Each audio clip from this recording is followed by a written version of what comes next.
March is the peak of the college basketball season. It's when champions are crowned. But this has been a season unlike any other. There have been moments of badness. Moments of badness like, would the season even start on time? Would there be fans? And how would the pandemic affect the student athletes? I'm Jason Barr. Welcome to this KGUN 9 streaming program. From COVID to the courts, Arizona women's basketball is having one of its best seasons in program history. We're blessed to be playing, so every game it's like your last game, and they have to cherish that and not take it for granted. The Wildcats are set for San Antonio, the site of this year's NCAA tournament. But if it were any other year, they'd be hosting the first two rounds at their home arena. We have such a community that we built that wanted to come and watch us. And so it just kind of stinks now that our fans can't even come in and watch us in McHale. Now we're finally a good team, the team that everybody thought we could be, and we don't have fans. I really think we would average 11,000 fans a game this year. Arizona has a team that's gone from Pac-12 cellar dweller to sweeping Oregon. That was so huge for our program, and we all wanted that game, well, both of them. To becoming a national title contender. It's just a completely different feeling. The roles are completely reversed. We always have a target on our back. Everyone wants to beat us. But to beat the Wildcats, you have to do the near impossible. Stop the most exciting player in women's college basketball. 2021 Pac-12 Player of the Year, Arie Mcdonald. And just watch her evolve into this amazing player, an amazing leader. The Wildcats are a team that's evolved thanks to head coach Adia Barnes. They are set for the madness of the NCAA tournament. I think now we're clicking at the right time. One moment of madness came in late January. The Wildcats were ranked 10th in the nation. That's when they had to suspend their next two games because of a positive COVID-19 test within the program. The first thing was, is that person okay? And that person was okay. The second thing was from my standpoint, I have kids. So just, the fact that I have a baby and just, I was scared that, we could potentially get COVID. So, I was quarantining in my house and we had a mask on, myself, and I had to sleep with masks the first couple of days because she sleeps in our room. Not knowing anything and everything got at a standstill, it didn't feel good at all, but you have to stay ready so you don't have to get ready, and you just got to keep working on your craft. But it was really hard at the time. So it was just really scary for I'd say 5 or 6 days straight, not knowing if I'm going to catch COVID. And, I was in close contact for a long period of time. We always are masked, but I think sometimes in games, it's hard not to be in, close contact with a lot of people. The Wildcats missed 3 games in late January, including a visit to then number 5 UCLA. So it was just really scary. One of the hardest weeks of our careers. It's scary times when people test positive. Obviously, we're in the middle of a pandemic. It's getting better, though, hopefully, with the vaccines coming out. But we're just trying to stay safe, follow the protocols, and hopefully continue our season. Arizona was then on a trip to the Oregon schools when a 4th consecutive game was canceled, this time due to COVID-19 within the Oregon State program. And then right before we were landing, we kind of, you check your phone. And we were seeing all the releases about not playing. We had no idea. So it was hard on the road. We're in Corvallis for a couple of days till Saturday. No game in practice. I think that was hard. And then to come here to Eugene, it's just a long time on the road. If we would have heard before we got on the plane, we could have stayed home till Sunday. My teammate and roommate, we stayed together in the room for 5 days. So we watched a lot of TV together, just hung out. Did lots of homework. Yeah, lots of homework from the team. So we finished Vampire Diaries. We already seen it, but we watched the last episode and we cried together. So that was fun. I think that last night we did that. So I think it really helped with the team emotional chemistry. bonding. Yeah.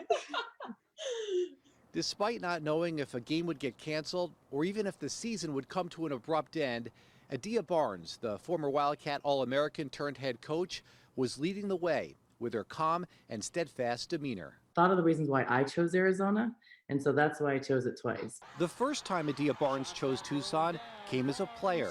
Barnes became the Arizona Wildcats' all-time leading scorer. She totaled 2,237 points and was the Pac-10 Player of the Year in 1998. I enjoyed the fans. I enjoyed the atmosphere. I enjoyed the family environment in McHale. Barnes then played in the WNBA, where she won the 2004 championship with the Seattle Storm. She also played professionally overseas. Following a 12-year professional career, Barnes became a coach. She was a member of the Washington Huskies staff for 5 years, including a Final Four appearance in 2016. Meanwhile, the Wildcat program had gone 14-76 in the Pac-12 from 2011 to 2016. University of Arizona Athletic Director Greg Byrne decided to make a coaching change, and Barnes was one of 4 who he seriously considered. The two met for lunch at Wild Ginger, a restaurant in Seattle. And right away, the way Adia came across and had the plans for the total experience of the student athlete and the successes that she's had, no matter what she had done in her life, I just felt that would be a very good fit. Barnes said she was advised against taking the Wildcat coaching job due to the program's previous losing seasons. Lynn Dunn is, a Hall of Fame coach. She was my WNBA coach. She just didn't think at the time Arizona was a good job. And I listened to her, and I do, but I just knew a little bit more just because I played here. Many believe the Wildcats would be unable to compete with the perennial powers in the Pac-12. It had been struggling for so long. So I think that people that looked out for me advised me not to take it because it was going to be very hard to turn it around. It was going to take a very long time. Joan Bonvicini coached the Wildcats from 1991 to 2008. She is one of just 18 coaches in Division I women's basketball history to accumulate more than 600 wins. What would you say the state of the program was when Coach Adia was hired several years ago? Wow, that's a pretty loaded question. And the best way to answer that, it was in disarray. Not a lot of success, really not respected in the community. And there wasn't a really good culture within the team. So there were a lot of things that needed to be changed and repaired. And if you look at most coaching jobs, you don't have 10 years to turn a program around. You sign a 5-year contract. So I think my friend's worries was, if you take that, you don't do success. If you're not successful, you're not going to probably get another opportunity. Barnes decided to accept the offer to become Arizona's next head coach. I bet on me, and I bet on what I felt, and just went for it. And I think just got lucky. On April 4th, 2016, Barnes was reintroduced to Tucson as Arizona's head coach. Well, I had coached at Washington for so long. I didn't have a dark blue suit. She bought her suit the night before the news conference. I remember just walking in, meeting the team. Obviously, I was nervous at first. And then, and it just, everything was so fast. I was excited though, some familiar faces. I know Sean came to the press conference and some other people, but super excited about just the whole opportunity. In a lot of ways, she was trying to soak that in and appreciate the moment, and which we all need to do when we have significant things happen in our life. Upon being hired, Barnes became the lowest paid women's basketball head coach in the Pac-12. When Adia Barnes joined the Wildcats from Washington, one of her recruits would end up following her to Tucson, none other than current Pac-12 Player of the Year, Arie Mcdonald. As Washington assistant coach, Adia Barnes helped recruit Arie Mcdonald to the Huskies, but Barnes left for Arizona before Mcdonald's freshman season. Mcdonald played that season under Washington head coach Mike Neighbors. I'm a loyal person, so I already signed my national letter of intent to go to Washington, so I thought I would stay at Washington and just be loyal to Coach Neighbors. Mike Neighbors left to take the head coaching job at Arkansas, his alma mater. How did it make you feel that she did want to join you here? It made me feel awesome. I think it made me feel that our relationship was great, and she trusted me. And she wanted to come to war with me. So I think it's more special. And there's always a place close to my heart for her because she didn't know if we were going to be good. Coach Adia is a very relational person, and she's family oriented. And those are the two characteristics that I embody within myself. So, I mean, who wouldn't want to play for a coach who, you guys share the same characteristics?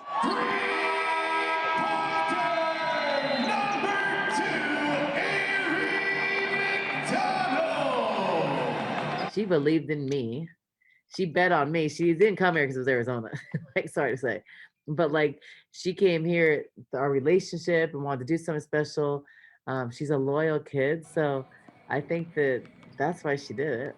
Just she's a nurturer. I mean, of course she's a mom, but I think she kind of nurtures us as well. And she's just a funny person, and just we just totally get each other. I mean, yeah, she's she's funny. But I love her though. And she believed in what I was doing here and wanted to be a part of it. So she's special to me. I love that kid. Erie Mcdonald, Sam Thomas, and Kate Reese would form the core of the Wildcats' rebuilding efforts. How important was the recruiting of Kate Reese to the program? Oh, it's huge. It was huge. I think having Kate, being from Texas, not too far, and just having a McDonald's All-American. Just like recruiting someone, hey, we're gonna be good one day, come on down. It's like, because players want to win. Coach Adia, she's really family oriented, and it was just a really great culture. So that was one of the main things for me. I was selling a vision with no proof. Arizona hadn't been good in a decade, and I was saying, oh, we will be good one day. Believe in what I'm saying. This is how I'm going to do it. This is my plan. I wanted to be a part of the rebuilding process. I wanted to make a big impact immediately. I think the thing that separated Kate was she wanted to come and be an impact player. It was definitely, I guess, interesting for people to see me going to Arizona so far where they haven't had success in so many years. When she signed here, I mean, she kind of made history herself, being the first McDonald's All-American at the University of Arizona under the women's program. And I mean, I think that's big. And I was really excited to play with someone like her, an exciting player like her. She got Arie Mcdonald, but to get a 5-star recruit like Kate Reese, that says a lot. Number one, about the relationship that Adia has with Kate and her family. And second, that Adia was able to message to Kate, and for Kate to believe Adia, that even though because at the time when Kate signed that year, they only won 6 games. At the end of the day, it's my decision.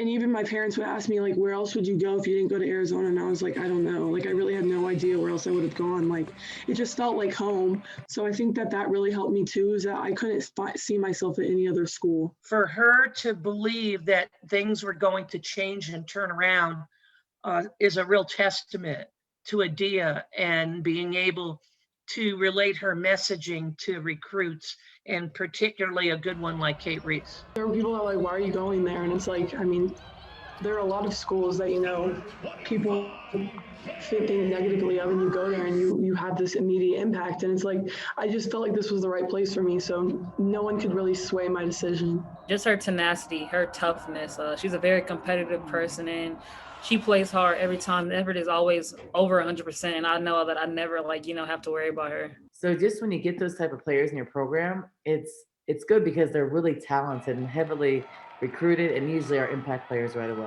That's something I wanted anywhere I went, just to be successful.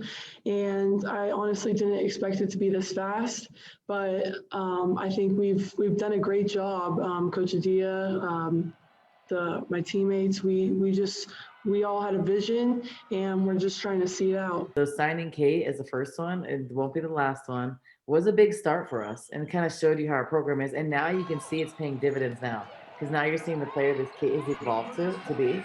And so they're the ones that have started Arizona to become good.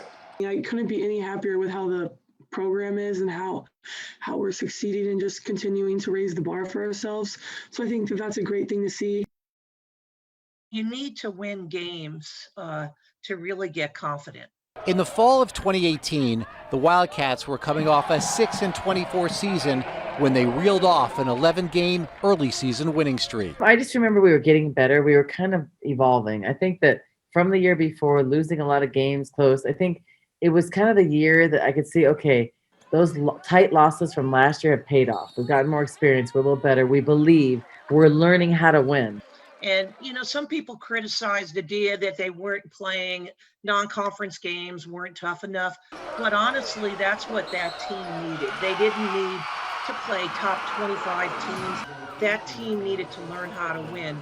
We were more confident. I saw the determination in the players. I saw the culture shift. I saw all the little things happening. It just showed that we could be successful. We could be a top 10 team. So I think we just needed to get a little better. That was more of a growing year for us. And I think it really helped us to know that, like you said, we're winning games, we're doing something right. The winning streak would be a precursor to the WNIT title run in the spring. In just 5 years, Adia Barnes has endeared herself to Wildcat fans, but she's also endeared herself to the community of Tucson. That's something that former Arizona Wildcat head coach Joan Bonvicini has been very impressed with. Adia did something that I wish a lot of more head coaches do.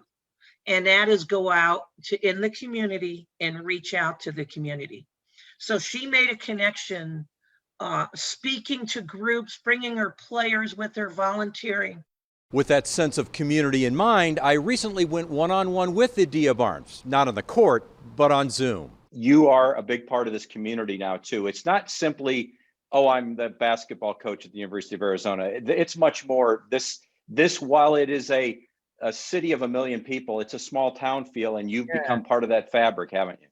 Yeah, so a lot of people say that. I mean, I think I have, but I don't know. I just do what I do. So like for me, I didn't set out here when I got to Arizona and said, oh, I want to be like the person in the city. That's not what I thought would happen. I love the community. I always have. I did the same thing in Seattle. It's kind of who I am and what I enjoy doing. So for me, it's like it's something that's fun. So for me, it's fun going to Children's Hospital. It's fun going to speak. It's fun mentoring. It's fun going to the YMCA. It's fun going to Boys and Girls Club. So for me, that's like what you're supposed to do. My goal wasn't like, oh, I'm going to be like the community darling. My goal was like, I want to make a difference. Like, I love doing that because I love people supporting me. I love that I can tweet and people are like, I want to come to your games. And it's a lot of it's because of the stuff we did, but I didn't do it to receive that. I did it because like, that's what I'm supposed to do that, or else I shouldn't be coaching. As a woman of color, getting out in the community and being such a great role model, especially to young girls, I think that it says a lot about what you're part of the community as well. Well, for me, so when I think about that, it's like young women don't play sports a lot. They quit sports. They have a bad coach, or they don't want to look a certain way because women are not confident. So for me, it's like I think about how I was super shy and stuff when I was little. So I try to inspire young women and give them some hope, or get them excited about basketball. It's not like they're all going to go play at Arizona or be Division I athletes. It's more like it helps with confidence. It helps with self-esteem. It keeps you out of trouble. You're proving at better grades. It helps you with, adjusting to different cultures. So I think sports are just good for life lessons. You have a son, you now have a daughter as well, an infant. That's been very public as well. And you don't seem to mind that so much. Some might shy away from that. You don't. Yeah, I don't, because my job, I feel like it's hard to hide that. This is a small place, but I never thought, like, I'm not famous, so I'm not like Kim Kardashian or something. So I was like, it can't hurt showing mine. I didn't think it was a big deal to show. I get nervous when someone mentions that to me and they're like, oh, should you be showing your kid on social media? After someone says it, I'm like, oh, well, maybe not. Like, it makes me nervous, but I just figure like we protect her, we're okay. I think it's good for women to see you can coach, you can be a mom. Like, it's hard for me right now. Is it impossible? No. Is it challenging? A little bit. Am I a little more tired? Yes. I have an infant at home, but you can do it. You can be a successful coach, a mom, you can mentor. I think you can wear all the hats and do it well. So I think I'm more of an inspiration to people to know it's possible. Barnes is a fixture here on the U of A campus and in the Tucson community, hopefully for a long time to come. Jason? The Wildcats had a taste of madness back in 2019. That's when they were selected to be a host team in the WNIT. Well, it means a lot. It's been a really long time. So 18 years since we've hosted a post game. So really excited. And I think Tucson's really excited. So I'm hoping that people come out. The Wildcats defeated Idaho State in the first round in front of 3,265 fans. And then Pacific in the second round in front of 3,534 fans. How special is this run, you guys making the postseason and now coming up with 2 wins? I think it's great for us and for the crowd to come in and, show that women's basketball is getting better. In the third round, the Wildcats defeated Idaho in front of more than 6,000 fans. The crowd was growing. It was fun. I just remember it being a moment like, wow, we're starting something special here.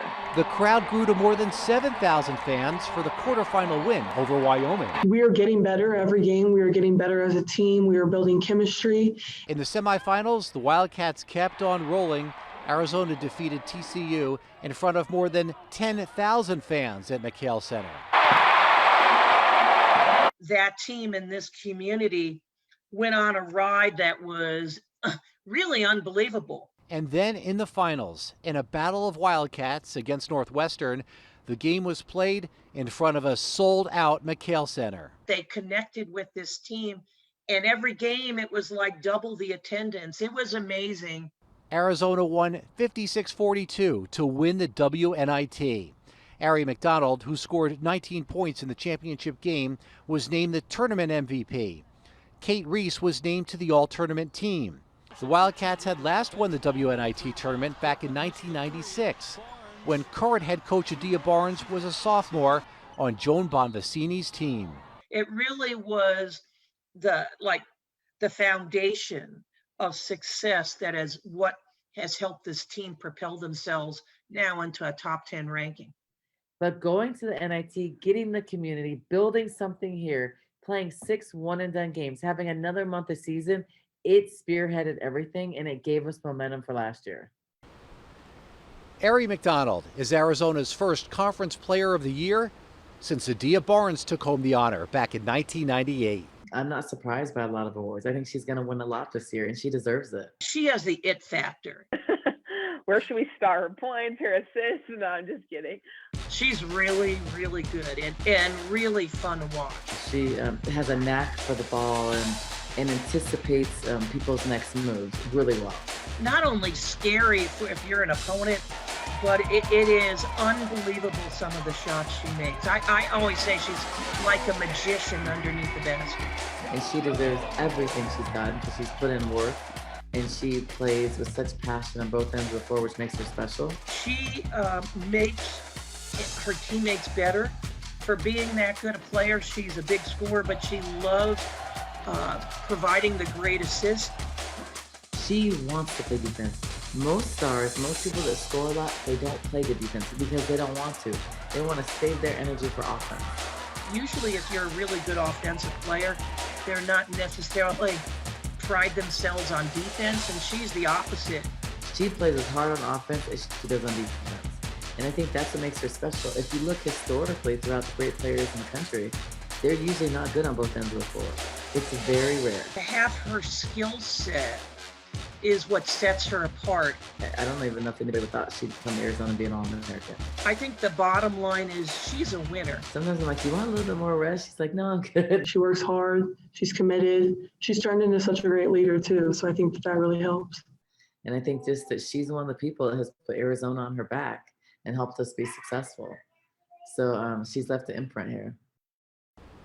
In the fall of 2019, the Wildcats followed up their WNIT title with 12 straight wins to start the season. And with a 24-7 record on the season, the U of A was set to host 2 rounds in the NCAA tournament until it was canceled due to COVID-19. It was really hard, not even because the whole thing had gone canceled, just because the unknown of like what we could have done. Just experiencing the tournament, what it feels like, it feels different in front of our fans that have supported us and been there along for the ride. That would have been special. And we were really excited. Obviously, it was going to be a big milestone for us. Everyone's families were talking about coming in town and going to the games. I think it would have been great for the community as well. I'm sure we would have sold out McHale both of the rounds that we would have been there. So it really was unfortunate that we couldn't be able to host. Adding to the unknown was the status of Arie Mcdonald, who could have left after her junior season to play professionally in the WNBA. I didn't know that I would come back, but with the uncertainty, I was like, I think that this is the best thing for me. And so far, I think that I really made a decision coming back. Because of COVID, this year's seniors, including Mcdonald, are eligible for another season. But Mcdonald will enter the WNBA draft, where she is a projected top 10 selection. Adia Barnes has a familiar face coaching alongside her. Her husband, Salvo Coppa. The two are teammates for life. We met in Italy. I was coaching a pro team there. She was playing for a pro team. Oh, I thought he was pretty cute. So I just gave her a 5, and that's how we met each other. Yeah, just a high five. I didn't know if he spoke English. Salvo Coppa speaks 4 languages and won 3 gold medals coaching in Europe and Asia. But what are the strengths that he brings as an assistant coach? He's got a great basketball mind. He has experience. He's been a head coach before for 10 years. So I think he understands some situations. So he'll challenge me on things. She cares about the players. The players understand that. They feel that. It's not only basketball. She cares about what they do, who they're going to be. She cares about their future outside of basketball. Copa's international experience helps the Wildcats recruit globally. The most common thing that I hear from them is, take care about my daughter. She's far, you know how we are, and I do, I'm happy that they trust me, and I'm honored.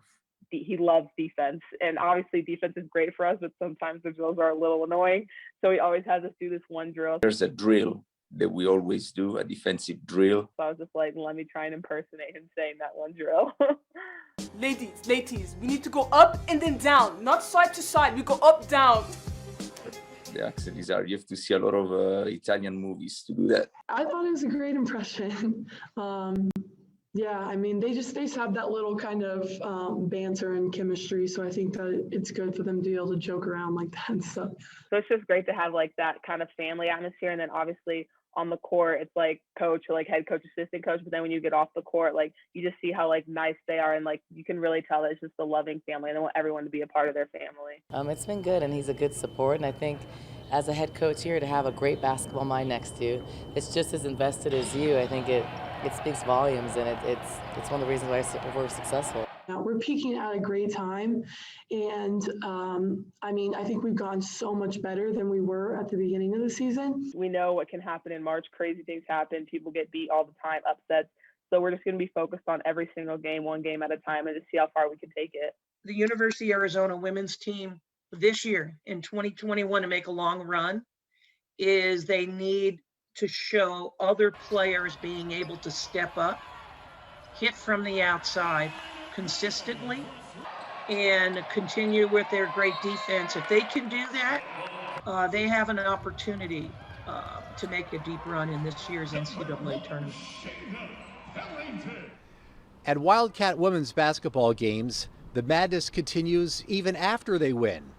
That's when they bang the drum. So I wanted something that was Arizona's, that was ours, that like was cool. Something that, it was a signature thing that only women's basketball did. I think Coach Adia just wanted something kind of different for us for after games. There was like a drum that was from like the old band or something, but it wasn't big. I was like, I want something like that, but bigger. Like I wanted a ginormous one, even bigger than what we have. But that was like the biggest drum we can get. And I was like, I have an idea. We can like write our words that like we have for the season on the drum. And then we can like do it for every win. And now it's time to celebrate that victory and bang that drum. Whoever the player of the game is, I think the coaches pick it or something like that. Usually, sometimes it's the highest point total, but sometimes if it's like Helena who just made 4 threes, then we'd give it to her, obviously, or if someone gets a career high, just anything special, little things like that. And after the first game, we hit it, and it was once, and it kind of sucked. And I was like, I had put like hundreds of hours of thought into it. I wanted it cool. It was like this thing that I loved, and it was like not good because we hit it once. Say we only have like a couple wins or maybe one win. It's kind of weird, like hitting the drum once. It's like, but I mean, as you keep winning, it's like more exciting. Like, okay, yeah, we can keep banging the drum. Gives a chance to bring everyone together, and then the crowd, I feel like they get into going like 1, 2, like 3, and I think the team just likes it because it's kind of like we just won the game, and now let's finally celebrate. We did all this week of preparation, and now we finally get to celebrate it. I think it's a great little significant thing at the end of the game just for one person to be able to do it. So I think it's kind of cool.